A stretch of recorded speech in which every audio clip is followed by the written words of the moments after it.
Mass shoplifting and organized retail theft. It's happening everywhere. You've seen the viral videos of thieves brazenly looting stores while employees and security guards stand by, unable to intervene.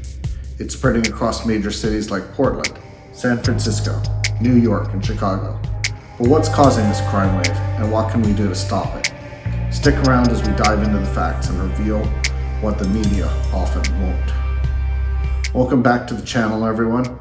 Today we're talking about the growing epidemic of retail theft across the United States. This isn't just a few isolated incidents. This is a systemic issue that's closing businesses, harming communities, and even costing lives. So why are we seeing such a spike in organized shoplifting? And more importantly, what's being done to stop it? Let's start with the facts. In cities like Chicago, shoplifters are operating with shocking impunity. In one case, a thief casually broke into packages, even setting them on fire to get past security measures, all while being watched by a security guard. The lack of arrests is staggering. Out of 10 recent thefts in Chicago's prime shopping districts, only 2 resulted in arrests, and both were minors. Retailers are responding by shutting down stores. Whole Foods, Walgreens, and Walmart have all closed locations in cities where theft is rampant. Just last year, retail theft cost businesses nearly $94 billion. Target alone reported losing nearly $500 million due to shoplifting. We're not just losing businesses, we're losing entire neighborhoods. Now, some people might think it's just property crime, but here's the thing. Property crime is a gateway to much bigger issues. If you look at any police department's crime data, property crime is often the first indicator where more serious crime is going to happen next. When we let shoplifting and theft go unchecked, it creates a breeding ground for violent crime. Data doesn't lie. Heat maps tracking property crimes are crucial tools for law enforcement, helping them predict where crime is spreading. And these maps show us that as property crime rises, so does violent crime. Ignoring retail theft isn't just dangerous for the economy, it's dangerous for public safety. As crime continues to escalate, it's not just businesses that are suffering. Customers are feeling the fear too.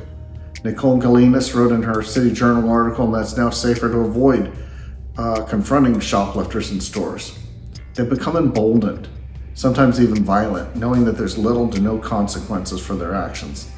And when a stabbing death happens in the Midtown Manhattan CVS, it's not surprising anymore. It's the new reality. So how did we get here? The truth is, bad public policy is partly to blame. In cities like New York, no cash bail laws allow repeat offenders to return to the streets almost immediately.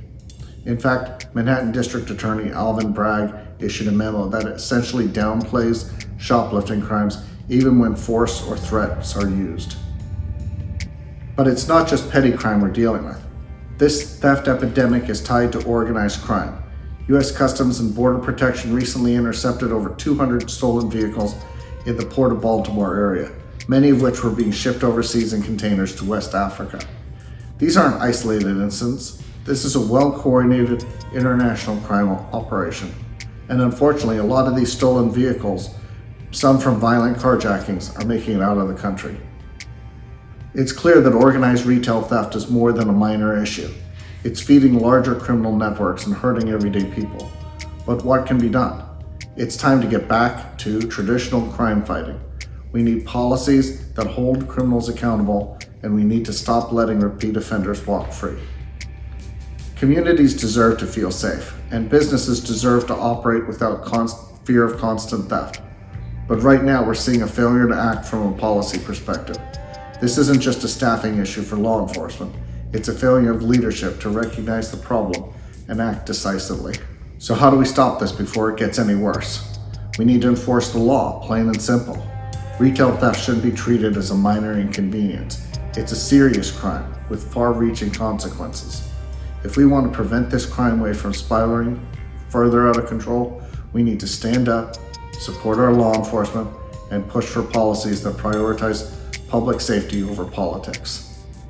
Thanks for watching. If you found this video insightful, be sure to like, subscribe, and share it with others. Let's keep the conversation going and stay informed about what's really happening on our streets. And as always, please keep our peace officers in your prayers. See you next time.